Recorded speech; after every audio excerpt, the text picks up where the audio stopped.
हमारे साथ हैं बीजेपी के प्रदेश अध्यक्ष डॉक्टर सतीश पूनिया, उनसे बात करते हैं। सतीश जी, नाम वापसी का काम पूरा हो गया है, अब क्या स्थिति मानते हैं पार्टी की? मैं स्थिति पहले भी अच्छी मानता था, लेकिन और ज़्यादा अच्छी बेहतर हुई है, क्योंकि एक चर्चा चल पड़ी थी कि बीजेपी के इस तरीके के लोग हैं जिससे नुकसान होगा, और सामान्य तौर पर राजनीति में ऐसी चर्चा होती है। पर मुझे लगता है कि उन चर्चाओं पर विराम लग गया कि जिन नामों की चर्चा थी उन्होंने स्वेच्छा से अपना नामांकन वापस ले लिया। कार्यकर्ताओं का भी मनोबल बढ़ता है और जनता में भी भरोसा पैदा होता है। तो निश्चित रूप से जितने नाम वापसी के बाद पार्टी के ऐसे कुछ प्रमुख लोग थे जो पार्टी के अच्छे कार्यकर्ता थे, और उनको हमने आश्वस्त भी किया है कि वो विधायक न सही लेकिन पार्टी में मान सम्मान के साथ उनको अच्छी जगह काम करने का अवसर मिलेगा। आप कह रहे हैं स्वेच्छा से नाम वापस लिया है, लेकिन खासतौर से लादूलाल पीतलिया का जो मामला है, वो तस्वीर नहीं खिंचाना चाहते थे, मीडिया के सामने नहीं आना चाहते थे, और फिर उनकी तरफ से लिखा गया एक लेटर भी जारी हो गया जिसमें उन्होंने मुख्यमंत्री से सुरक्षा की गुहार लगाई। उस लेटर की प्रमाणिकता के बारे में किसी ने जांच नहीं की, न फॉरेंसिक ने की। वो चर्चा खाली मीडिया में प्रचारित है, न उन्होंने उसका कोई पक्ष रखा। उनके भाई मना कर रहे हैं कि इस तरीके की कोई चिट्ठी नहीं लिखी। और वो यदि बचना चाह रहे थे तो वो मीडिया से ही बचना चाह रहे थे, क्योंकि वो इस बात से परेशान थे, उनको बार बार सवाल पूछ के परेशान किया जा रहा था, और इसलिए वो वहाँ सामने आना नहीं चाह रहे थे। क्योंकि आदमी इमोशंस में होता है, उनकी अपनी कुछ परिस्थितियाँ होती हैं, लेकिन कोई विड्रॉ करता है तो वो अपनी इच्छा से ही करता है। और हमने भी पार्टी ने उनसे अपील की थी कि पार्टी उनको दूसरा काम देगी, मान सम्मान रखेगी।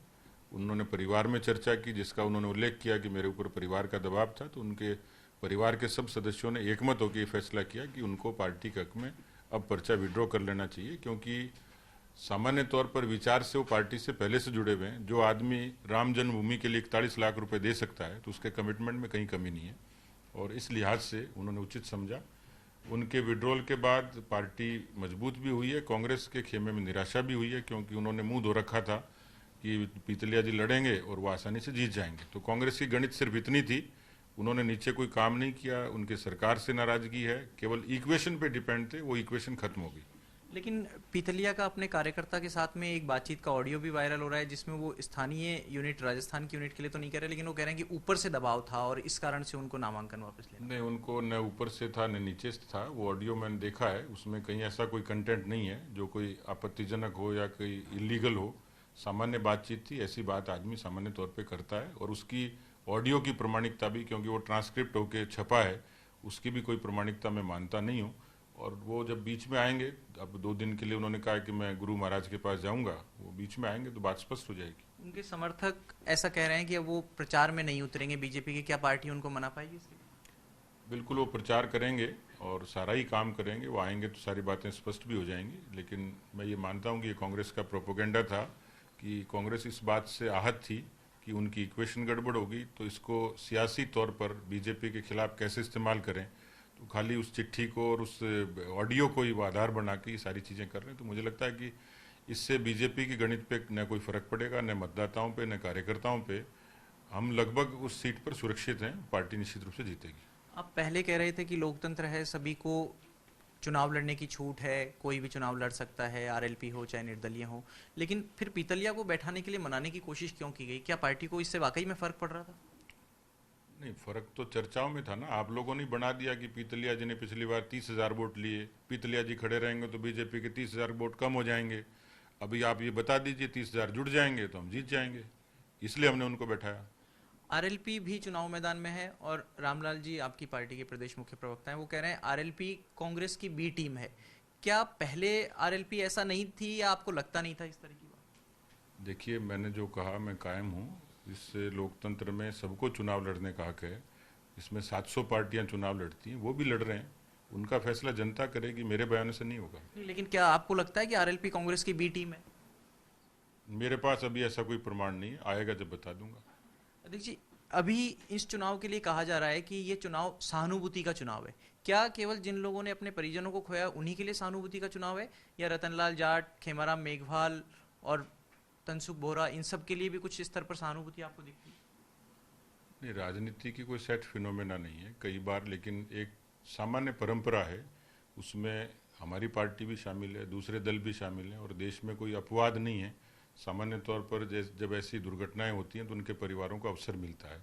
तो एक इस तरीके से कुछ न कुछ वहाँ इस बात का अहमियत होती है, लेकिन हमेशा ये सत्य नहीं है। बहुत सारे ऐसे उदाहरण हमारे सामने भी हैं कि सहानुभूति का भी लाभ कई बार नहीं मिलता है, लेकिन एक उस चीज़ को ऑनर करने के लिए, उस परिवार का सम्मान करने के लिए जिस परिवार से दिवंगत हुए, राजनीतिक पार्टियां टिकट देती हैं।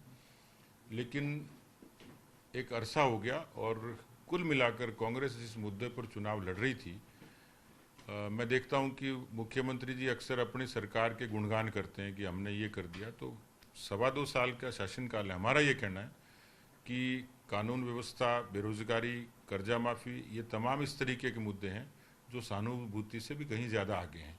सहानुभूति जनता के साथ होनी चाहिए। तो मुझे लगता है कि ये एक कारक बनेगा।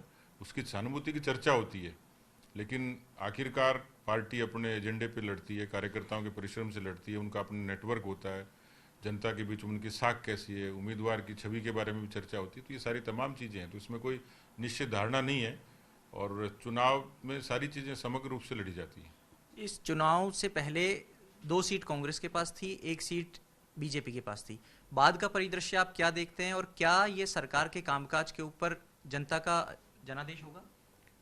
जो पंचायती राज में हुआ था उससे एक राजस्थान की जनता ने एक संकेत दे दिया था, क्योंकि उसमें 2,41,00,000 मतदाता थे, 21 जिला परिषदें थी। उसमें कांग्रेस मात्र 5 पे जीती, बीजेपी 14 पे जीती।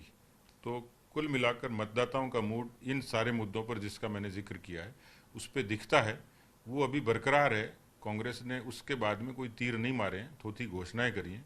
जनता नाराज है और यही एंटी इनकम्बेंसी इन तीनों ही चुनाव में असर करेगी और भारतीय जनता पार्टी उनकी कमजोरी के कारण भी और अपनी खूबी के कारण निश्चित रूप से जीतेगी। तो सतीश पूनिया कह रहे हैं कि बीजेपी कांग्रेस की कमजोरी और अपनी खूबी के कारण जीतेगी, लेकिन साथ ही वो ये भी कह रहे हैं कि पंचायती राज चुनाव के समय प्रदेश में जो माहौल था, जनता का जो मूड था, वो अभी भी बरकरार है। सरकार ने कोई बड़ा तीर नहीं मारा है, लिहाजा नतीजे 3-0 से बीजेपी के पक्ष में रहने का दावा किया जा रहा है। कैमरा पर्सन मनीष रोहिला के साथ शशि मोहन, जी मीडिया, जयपुर।